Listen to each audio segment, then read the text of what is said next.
Good evening बच्चों, कैसे हैं आप लोग। तो अब हम आ गए हैं आपके लिए नया चैप्टर लेकर। नया चैप्टर का नाम क्या है? Sectors of Indian economy. ये इकोनॉमिक्स का सेकंड चैप्टर है जिसका आज एक्सप्लेनेशन किया जाएगा। इसके पहले आपको हम सिविक्स का 2 चैप्टर का एक्सप्लेनेशन करवा चुके हैं, ज्योग्राफी का 1 चैप्टर करवा चुके हैं और इकोनॉमिक्स का 1 चैप्टर भी करवा चुके थे, डेवलपमेंट। ये सेकंड चैप्टर है इकोनॉमिक्स का। इकोनॉमिक्स का सेकंड चैप्टर का नाम क्या है? Sectors of the Indian economy. अब आज हम लोग इसका एक्सप्लेनेशन देखेंगे कि इससे कौन कौन से इंपॉर्टेंट टॉपिक बोर्ड एग्जाम्स में आते हैं, प्लस उन टॉपिक्स में ऐसे कौन कौन से पॉइंट्स है जो बहुत इंपॉर्टेंट है। तो स्टार्ट करते हैं आज का video, sectors of Indian economy. तो सबसे पहले देखेंगे हम लोग सेक्टर्स ऑफ इंडियन इकोनॉमी में कौन कौन सा टॉपिक पढ़ेंगे। ठीक है, कौन कौन सा टॉपिक पढ़ेंगे sectors of the Indian economy में। ठीक है, तो सबसे पहला क्या लिखा हुआ है? Sectors of economic activities. तो इकोनॉमिक एक्टिविटीज का मतलब क्या होता है? कुछ ऐसे एक्टिविटीज जिसको करने से कुछ अर्निंग हो, वो सारे एक्टिविटीज इकोनॉमिक एक्टिविटीज में आएंगे, मतलब जिससे कंट्री का इकोनॉमिक स्टेटस ग्रो होगा, बढ़ेगा। तो इकोनॉमिक एक्टिविटीज में यहाँ पर 3 पढ़ने हैं, प्राइमरी सेक्टर, सेकेंडरी सेक्टर और टर्सरी सेक्टर। फिर उन सारे सेक्टर्स का इंपॉर्टेंस क्या है, और सबसे इंपॉर्टेंट क्या है? Importance of tertiary sector. क्योंकि प्राइमरी और सेकेंडरी का जो इंपॉर्टेंस है वो एग्जाम में कम पूछता है, सबसे ज्यादा क्या पूछता है? Importance of tertiary sector. उसके बाद अंडर एम्प्लॉयमेंट पढ़ेंगे, या उसका नाम डिसगाइज्ड एम्प्लॉयमेंट भी बोल सकते हैं। Ways to create more employment, मतलब किससे हम लोग ज्यादा से ज्यादा एम्प्लॉयमेंट क्रिएट कर सकते हैं। और नरेगा या तो मनरेगा क्या है। फिर ऑर्गेनाइज्ड और अनऑर्गेनाइज्ड सेक्टर भी पढ़ेंगे, प्लस उसके डिफरेंसेस। फिर how to protect unorganised sector.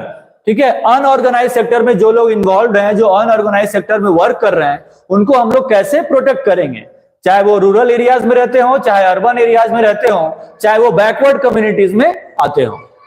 फिर sectors of the basis of ownership, और पब्लिक और प्राइवेट सेक्टर में भी हम लोग को डिफरेंस समझाया जाएगा।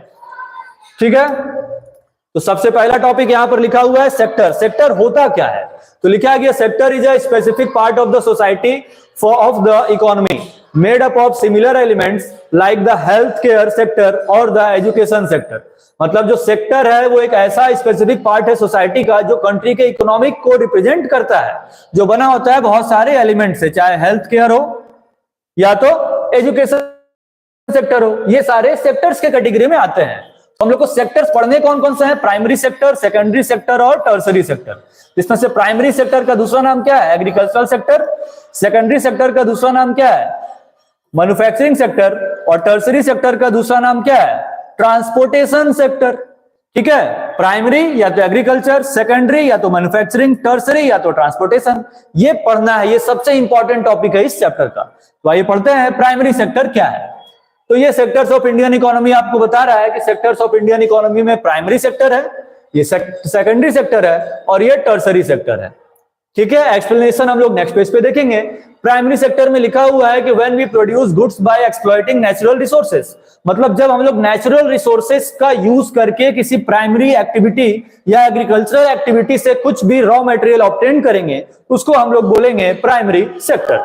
जैसे क्रॉप प्रोडक्शन कर रहे हैं, तो क्रॉप प्रोडक्शन में हम लोग क्या करते हैं? नेचुरल रिसोर्सेज का यूज करते हैं और उससे क्रॉप्स ग्रो करते हैं। ठीक है, उसके बाद या तो उसको बेचते हैं, या तो उसको पकाते हैं, या तो उसको प्रोसेस करके किसी दूसरे फॉर्म में कन्वर्ट करते हैं। तो ये प्राइमरी सेक्टर के कैटेगरी में आएगा। ठीक है, प्राइमरी सेक्टर के बाद यहां पर क्या है? क्वेश्चन पूछता है कि why primary sector is called agricultural and related sector. Primary sector को एग्रीकल्चरल या रिलेटेड सेक्टर क्यों बोलते हैं? तो क्या लिखा हुआ है? प्राइमरी सेक्टर को एग्रीकल्चरल या तो रिलेटेड सेक्टर इसलिए बोलेंगे क्योंकि मेनली इसमें एंगेज क्या होता है? एग्रीकल्चरल एक्टिविटीज, जिसमें क्या क्या आएगा? एनिमल हस्बेंड्री, ठीक है, क्रॉप प्रोडक्शन, ये सारे आएंगे प्राइमरी सेक्टर में। इसीलिए प्राइमरी सेक्टर को हम लोग एग्रीकल्चरल सेक्टर भी बोलते हैं, क्योंकि इसमें एनिमल हस्बेंड्री, क्रॉप प्रोडक्शन, इन्हीं सबका प्रोडक्शन से रिलेटेड वर्क होता है। अब क्रॉप्स में हम लोग व्हीट प्रोड्यूस कर रहे हैं, राइस प्रोड्यूस कर रहे हैं, मशरूम प्रोड्यूस कर रहे हैं, ये सारे चीज आते हैं किसमें? प्राइमरी सेक्टर में। तो ये एग्रीकल्चरल से ही रिलेटेड सेक्टर है और इसीलिए प्राइमरी सेक्टर को एग्रीकल्चर सेक्टर ही बोला जाता है। तो अगर एग्जाम में क्वेश्चन पूछेगा कि why primary sector is called agriculture related sector, तो ये उसका एक्सप्लेनेशन रहेगा। ठीक है, नेक्स्ट टॉपिक पे हम लोग चलते हैं। तो यहां पर लिखा हुआ है सेकेंडरी सेक्टर। अब देखिए नाम में ही है सेकेंडरी। सेकेंडरी का मतलब जो नेचुरल मटेरियल्स या जो नेचुरल रिसोर्सेज का एक्सप्लॉयटेशन करके हम लोग रॉ मटेरियल ऑब्टेन किए हैं, उसको प्रोसेसिंग करेंगे और उसको एक दूसरे नए फॉर्म में कन्वर्ट करेंगे, तो उसको हम लोग बोलेंगे सेकेंडरी सेक्टर। तो हम लोग क्या कर रहे हैं, इसमें रॉ मटेरियल का प्रोसेसिंग कर रहे हैं, इसीलिए इसको मैन्युफैक्चरिंग सेक्टर भी बोला जाता है। तो लिखा हुआ it covers activities in which natural products are change into other form through ways of manufacturing. ठीक है, जाहिर सी बात है, मतलब एक ऐसा एक्टिविटी जिसमें हम लोग क्या करेंगे, रॉ मटेरियल्स को मैन्युफैक्चर करके दूसरे फॉर्म में कन्वर्ट करेंगे, उसी को बोलेंगे इंडस्ट्रियल सेक्टर। ठीक है, अब नेक्स्ट क्वेश्चन क्या है कि why secondary sector known as industrial sector. Secondary sector को इंडस्ट्रियल सेक्टर क्यों बोलते हैं? तो आपको बताएं अभी हम कि the secondary sector gradually become associated with the different kinds of industries that came up, it also called industrial sector. मतलब जैसे मान लेते हैं कि पोटैटो है, पोटैटो का हम लोग प्रोडक्शन किए, ठीक है, क्रॉप प्रोडक्शन किए, तो ये आया प्राइमरी सेक्टर में। अब पोटैटो को प्रोसेस्ड किए, क्या किए, पोटैटो को प्रोसेस्ड किए, तो प्रोसेस्ड करने में क्या हुआ कि उसको हम लोग बनाए चिप्स। क्या बनाए? चिप्स। अब जब पोटैटो को प्रोसेस्ड करके चिप्स बनाएंगे, तो चिप्स बनाने के लिए हम लोग क्या किए, उसमें प्रोसेसिंग किए, तो इसीलिए ये मैन्युफैक्चरिंग सेक्टर या सेकेंडरी सेक्टर में आएगा।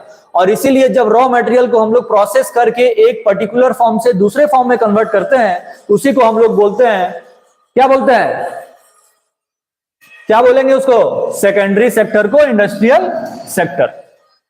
ठीक है, नेक्स्ट क्या लिखा हुआ है? Tertiary sector. These are the activities that help in the development of the primary and secondary sector. मतलब ऐसे एक्टिविटीज जिसका यूज हम लोग करेंगे प्राइमरी और सेकेंडरी सेक्टर को डेवलप करने में, उसी को हम लोग बोलेंगे टर्सरी सेक्टर। तो ये एक्टिविटीज ऐसे होते हैं जिसमें क्या लिखा हुआ है कि किसी गुड का प्रोडक्शन नहीं करना रहता है, ठीक है, ना ही गुड का प्रोडक्शन करेंगे और ना ही उसको प्रोसेस करेंगे। करेंगे क्या? सिर्फ उसको ट्रांसपोर्ट एक पर्टिकुलर पॉइंट से दूसरे पॉइंट पर ले जाएंगे। अब जैसे हम लोग पोटैटो का ही एग्जांपल लिए थे, ठीक है, पोटैटो, क्या लिए थे? पोटैटो। अब पोटैटो को हम लोग डायरेक्टली क्या करते हैं, क्रॉप प्रोडक्शन करके सेल भी कर सकते हैं। फार्मर अगर डायरेक्टली क्रॉप को प्रोड्यूस करके सेल कर दे रहा है, तो वो उसमें कोई प्रोसेसिंग तो किया नहीं, तो ये डायरेक्ट प्राइमरी सेक्टर से कहां पहुंच गया? टर्सरी सेक्टर में। किसके थ्रू? ट्रांसपोर्ट के थ्रू। अब कभी कभी क्या होता है कि पोटैटो को क्या कर रहे हैं, प्रोसेसिंग भी करेंगे। तो जब पोटैटो को प्रोसेसिंग करेंगे, तो ये प्राइमरी सेक्टर से पहले कहां जाएगा? सेकेंडरी सेक्टर पे, और फिर कहां जाएगा? टर्सरी सेक्टर पे। ठीक है, मतलब ट्रांसपोर्ट तो हो रहा है लेकिन प्रोसेस होने के बाद, तो ये सेकेंडरी सेक्टर का ट्रांसपोर्ट हुआ, और यहां पर डायरेक्टली क्या हुआ? प्राइमरी सेक्टर का ट्रांसपोर्ट हुआ। तो जब भी हम लोग गुड्स को डायरेक्टली क्या करेंगे, ट्रांसपोर्ट करके सेल कर देंगे, ठीक है, उसमें कोई प्रोसेसिंग नहीं करेंगे, तब हम लोग उसको बोलेंगे टर्सरी सेक्टर। तो इसीलिए इसमें लिखा हुआ है कि इसमें प्राइमरी और सेकेंडरी सेक्टर आते हैं, जिसमें हम लोग किसी चीज का प्रोडक्शन, मैन्युफैक्चरिंग कुछ भी नहीं करते हैं, बस उसको सेल करते हैं, ट्रांसपोर्ट करते हैं, सर्व करके दे देते हैं। ठीक है, और उसी का पैसा हम लोग को मिलता है। ठीक है, उसके बाद लिखा हुआ है कि transportation goods that are produced in the primary sector need to be transport by trucks और ट्रेन्स, ठीक है, then sold in wholesale and retail shops. Storage at times is necessary to store these products in godowns, which is also a service made available. मतलब example क्या है tertiary sector का, तो बताएं अभी हम कि जब टर्सरी सेक्टर में हम लोग कोई भी चीज को एक पर्टिकुलर पॉइंट से दूसरे पॉइंट पर ले जाएंगे, तो वो सारे टर्सरी सेक्टर में होंगे। जैसे पोटैटो को प्रोसेस करके अगर हम लोग चिप्स बनाए, तो चिप्स बनाने के बाद भी तो उसको क्या करना पड़ेगा, ट्रांसपोर्ट करवाना पड़ेगा, तो ये यहाँ पर टर्सरी सेक्टर का वर्क हुआ। डायरेक्ट पोटैटो को फार्मर अगर क्रॉप प्रोडक्शन करने के बाद मार्केट में आके सेल कर दे रहा है, तब भी उसको क्या करवाना पड़ेगा, ट्रांसपोर्ट तो करवाना ही पड़ेगा। तो ये सारे एग्जांपल्स किसके हैं, ट्रांसपोर्ट सेक्टर के। ठीक है, अच्छा, कुछ लोग बोल रहे हैं कि चैप्टर पावर शेयरिंग का नहीं है। अच्छा, ठीक है, समझ गए। ये चैप्टर अभी सेक्टर्स ऑफ इंडियन इकोनॉमी है, उसमें पावर शेयरिंग लिखा गया है। ठीक है, आप लोग पढ़िए, बाद में उसको हम चेंज कर देंगे। ठीक है, तो ये कहलाएंगे क्या, टर्सरी सेक्टर। क्यों? क्योंकि इसमें हम लोग कोई भी चीज प्रोसेसिंग नहीं कर रहे हैं। ठीक है, या तो प्राइमरी से डायरेक्ट ट्रांसपोर्ट या तो सेकेंडरी से डायरेक्ट ट्रांसपोर्ट। ठीक है, नेक्स्ट टॉपिक क्वेश्चन में क्या लिखा हुआ है कि why tertiary sector is known as service sector. आप इसमें ध्यान दे रहे होंगे, हर टॉपिक के बाद हम एक क्वेश्चन ला रहे हैं वाई करके। जैसे why primary sector is known as agricultural sector, ये बोर्ड एग्जाम में आया हुआ क्वेश्चन है। Why secondary sector is known as manufacturing sector, ये भी बोर्ड एग्जाम में आया हुआ क्वेश्चन है। और why tertiary sector known as service sector या तो ट्रांसपोर्ट सेक्टर, ये भी बोर्ड एग्जाम में आया हुआ क्वेश्चन है। ठीक है, तो ये सारे क्वेश्चंस का एक्सप्लेनेशन आप अच्छे से समझ लीजिए, ताकि एग्जाम में अगर क्वेश्चन आए तो आप डायरेक्ट इसका आंसर बिना गलती किए हुए लिख डालें। तो क्या लिखा हुआ है कि the tertiary sector is also known as service sector. जो टर्सरी सेक्टर है उसको सर्विस सेक्टर बोलते ही हैं। क्यों बोलते हैं भैया? तो लिखा हुआ है कि the tertiary sector provides various services, क्योंकि टर्सरी सेक्टर हम लोग को बहुत सारा सर्विसेज प्रोवाइड करता है। किसको किसको? प्राइमरी सेक्टर को भी और सेकेंडरी सेक्टर को भी, और पीपल, लोगों को भी। In the tertiary sector people do not offer any goods. Tertiary sector में जो लोग होते हैं वो किसी गुड्स का सर्विस नहीं देते हैं। ठीक है, मतलब गुड्स को प्रोसेस नहीं करते हैं, बस उसको सर्विस देते हैं, मतलब ट्रांसपोर्ट करके एक जगह से दूसरी जगह ले जाना। जैसे बैंकिंग सिस्टम में हम लोग क्या करते हैं कि बैंक में अपना कोई भी पैसा हम लोग जाके जमा करते हैं और उसके बाद जो है उसको उसमें रखे रहते हैं। फिर जब ट्रांजैक्शन करने का मन करता है तो उसको कैश में निकाल लेते हैं या ऑनलाइन ट्रांजैक्शन करते हैं। तो ये क्या कर रहा है? सिर्फ सर्विस प्रोवाइड कर रहा है, इसीलिए इसको हम लोग क्या बोलेंगे? Tertiary sector. टीचिंग, जैसे हम आपको पढ़ा रहे हैं तो आपको हम कुछ ऑफर तो कर नहीं रहे हैं, बस सर्विस दे रहे हैं। तो जो भी सब्जेक्ट सर्विस से रिलेटेड होगा वो सारा आएगा किसमें? टर्सरी सेक्टर में। जैसे रेस्टोरेंट में हम लोग गए, तो रेस्टोरेंट में हम लोग गए तो जो शेफ है वो क्या कर रहा है? रॉ मटेरियल को प्रोसेस कर रहा है। वो क्या कर रहा है? प्रोसेस कर रहा है। तो जो रॉ मटेरियल को प्रोसेस किया वो अभी सेकेंडरी है, लेकिन जो वेटर हम लोग को आके खाना बस सर्व कर दिया, वो बस कहां गया? किचन में गया, वहां से फूड को लेके आया, बने हुए फूड को, और हम लोग के सामने रख दिया, सर्व कर दिया। तो वो टर्सरी सेक्टर के कैटेगरी में आएगा, क्योंकि वो हम लोग को क्या दे रहा है? सिर्फ सर्विस दे रहा है। ठीक है, उसके बाद ये प्राइमरी, सेकेंडरी और टर्सरी सेक्टर में डिफरेंस पढ़ेंगे हम लोग। क्या पढ़ेंगे? डिफरेंस। तो क्या लिखा हुआ है कि agriculture, forestry and mining are examples of activities in this sector. मतलब एग्रीकल्चर इसका एग्जांपल है, फॉरेस्ट्री भी और माइनिंग भी है। किसके अंडर में आएंगे? प्राइमरी सेक्टर में, क्योंकि इन सारे में हम लोग नेचुरल रिसोर्सेज का एक्सप्लॉयटेशन कर रहे हैं, उसका यूज कर रहे हैं। ठीक है, सेकेंडरी सेक्टर में लिखा हुआ है कि इसमें मैन्युफैक्चरिंग यूनिट्स आएंगे, जिसमें हम लोग कुछ ना कुछ प्रोसेस करेंगे। क्या करेंगे? कुछ ना कुछ प्रोसेस करेंगे। ठीक है, small scale units, major enterprises and global organisation are all included, मतलब इसमें सब कुछ इंक्लूड होगा। This sector involves banking, insurance and communication. और इस सेक्टर में टर्सरी में बताएं अभी आपको क्या आएगा? बैंकिंग आएगा, इंश्योरेंस आएगा और कम्युनिकेशन आएगा। अच्छा, आशीष यादव बोल रहे हैं कि मैराथन सर स्टार्ट कीजिए संडे को पूरा इकोनॉमिक्स एंड ज्योग्राफी का जो चैप्टर बचा हुआ है। नहीं, संडे को नहीं, अभी एसएसटी के सारे चैप्टर्स आपको डेली पूरे जनवरी तक ये सारे चैप्टर्स लगभग कंप्लीट हो जाएंगे। उसके बाद फरवरी से आपको मैराथन करवाया जाएगा, मैथ्स का भी, साइंस का भी और एसएसटी का भी, ताकि एग्जाम के पहले आपका सारा चैप्टर रिवीजन हो जाए। फिर प्राइमरी सेक्टर का क्या लिखा हुआ है कि इसको एग्रीकल्चर सेक्टर बोलते हैं, ये बताए थे। इसका दूसरा नाम मैन्युफैक्चरिंग सेक्टर है, ये भी बताए थे। टर्सरी सेक्टर का दूसरा नाम सर्विस सेक्टर है, ये भी बताए थे। तो एक डिफरेंस हो गया। फिर लिखा हुआ है कि इसमें रॉ मटेरियल प्रोवाइड होगा और प्रोडक्शन ऑफ गुड्स और सर्विसेज मिलेगा। इसमें जो है एक गुड को दूसरे फॉर्म में ट्रांसफॉर्म करेंगे, तो ट्रांसफॉर्म करने के लिए क्या करना पड़ेगा? प्रोसेस करना पड़ेगा, मैन्युफैक्चर करना पड़ेगा। और इसमें जितने भी गुड्स और सर्विसेज होते हैं, सारे गुड्स को हम लोग बस सर्विस प्रोवाइड करते हैं, एक पॉइंट से दूसरे पॉइंट पर ले जाना। ठीक है, वेटर का बने हुए खाने का बस किचन से लाके हम लोग के सामने रख देना, हमारा आप लोगों को पढ़ाना, ये सारा टर्सरी सेक्टर के कैटेगरी में आएगा। फिर क्या लिखा हुआ है इसमें? फिर क्या लिखा हुआ है कि unorganised sector and most of the times employs old methods. Primary sector में अनऑर्गेनाइज सेक्टर आते हैं, क्योंकि इसमें टाइमिंग फिक्स नहीं होता है, कोई सैलरी फिक्स नहीं होता है, कोई गवर्नमेंट आपको इसमें सब्सिडीज नहीं देता है, गवर्नमेंट का इस पे कंट्रोल नहीं होता है। सेकेंडरी सेक्टर में लिखा हुआ है कि ऑर्गेनाइज होते हैं और इंप्लॉयज यहाँ पर ज्यादा एफिशिएंट प्रोडक्शन मेथड से काम करते हैं। टर्सरी सेक्टर में लिखा हुआ है कि ये भी वेल ऑर्गेनाइज होते हैं और एडवांस लॉजिस्टिक टेक्निक का यूज करते हैं, ताकि किसी भी एक पर्टिकुलर ऑब्जेक्ट को कैरी करके एक पर्टिकुलर पॉइंट से दूसरे पॉइंट पर ले जा सकें।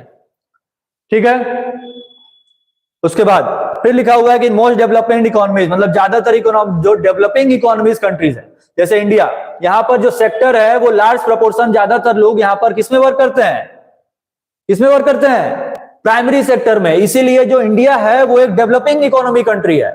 और बाकी जिस कंट्री में मतलब कि क्रॉप प्रोडक्शन वाला वर्क कम होता है, बाकी दूसरा वर्क ज्यादा होगा, मैन्युफैक्चरिंग यूनिट्स वहां पर ज्यादा है, टर्सरी सेक्टर वहां पर ज्यादा है, तब उसको डेवलप्ड कंट्रीज बोलेंगे। तो डेवलप्ड कंट्रीज का मतलब जहां पर प्राइमरी सेक्टर बहुत कम है और सेकेंडरी और टर्सरी सेक्टर में लोग ज्यादा इन्वॉल्व हैं। और डेवलपिंग इकोनॉमी कंट्रीज का मतलब कुछ ऐसे कंट्रीज जहां पर लोग प्राइमरी सेक्टर में ज्यादा इन्वॉल्व हैं। सेकंड लिखा हुआ है कि since this sector requires a particular set of talent such the employment rate is equilibrium, मतलब सेकेंडरी सेक्टर में कुछ पर्टिकुलर स्किल आपको चाहिए होता है ताकि आप लोग सेकेंडरी सेक्टर में वर्क कर सके। फिर टर्सरी सेक्टर में लिखा हुआ है कि this sector employment share has risen dramatically in recent years, मतलब क्या बोल रहा है कि जो टर्सरी सेक्टर है, टर्सरी सेक्टर में सबसे ज्यादा चेंजिंग आया है। ठीक है, टर्सरी सेक्टर में सबसे ज्यादा चेंजिंग आया है, मतलब लास्ट अगर आप देखें कुछ 10 इयर्स में ही मान लेते हैं, कितने इयर्स में, 10 इयर्स में टर्सरी सेक्टर यहां से यहां पहुंच गया है। ठीक है, जैसे ई कॉमर्स वेबसाइट है, क्या है, ई कॉमर्स वेबसाइट। अब ई कॉमर्स वेबसाइट क्या करता है, किसी भी गुड्स को सेलर से खरीदता है, ठीक है, और उसको डिलीवर कर देता है कस्टमर को। तो ये क्या किया, ये क्या किया, गुड्स को जो है बस एक पर्टिकुलर एक पॉइंट से दूसरे पॉइंट पर पहुंचा दिया, ट्रांसपोर्ट कर दिया। इसीलिए ये सेक्टर बहुत ज्यादा डेवलप्ड है। ठीक है, जैसे हम लोग यूज करते हैं फ्लिपकार्ट,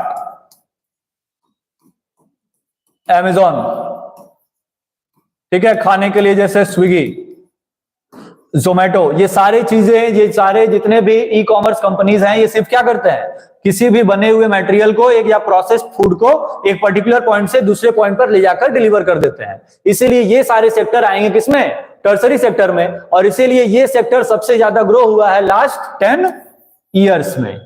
ठीक है, यही यहां पर इस पॉइंट का मतलब है कि लास्ट के कुछ इयर्स में क्या हुआ है कि ड्रामेटिकली चेंज दिखा है, मतलब ऐसा चेंज तो सोचा ही नहीं गया था कि टर्सरी सेक्टर इतना ग्रो कर जाएगा, लेकिन इतना ग्रोथ उसमें आ चुका है। ठीक है, अब इसके बाद यहां पर एक टॉपिक है कि सेक्टर्स का डिवीजन। सेक्टर्स का डिवीजन अगर हम लोग देखेंगे तो एक ऑर्गेनाइज सेक्टर भी पढ़ना है हम लोग को, organised sector versus unorganised sector. ठीक है, वर्सेस मतलब यहां पर मतलब कि मारपीट तो करना नहीं है, लड़ाई भी नहीं करना है, लेकिन इन दोनों में डिफरेंस बताना है, क्योंकि एग्जाम में डिफरेंस एक्सप्लेन करने के लिए बोलता है कि ऑर्गेनाइज सेक्टर और अनऑर्गेनाइज सेक्टर में क्या डिफरेंस है। फिर और क्या पढ़ना है, पब्लिक सेक्टर और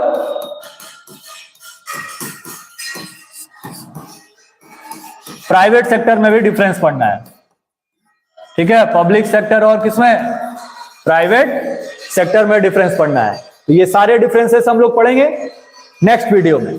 तब तक के लिए ये वीडियो आपको कैसा लगा कमेंट करके बताइए और सारे एक्सप्लेनेशन को अच्छे से समझिए। नेक्स्ट वीडियो में आपको इन दोनों में डिफरेंस प्लस कुछ टर्सरी सेक्टर का इंपॉर्टेंस भी एक्सप्लेन किया जाएगा।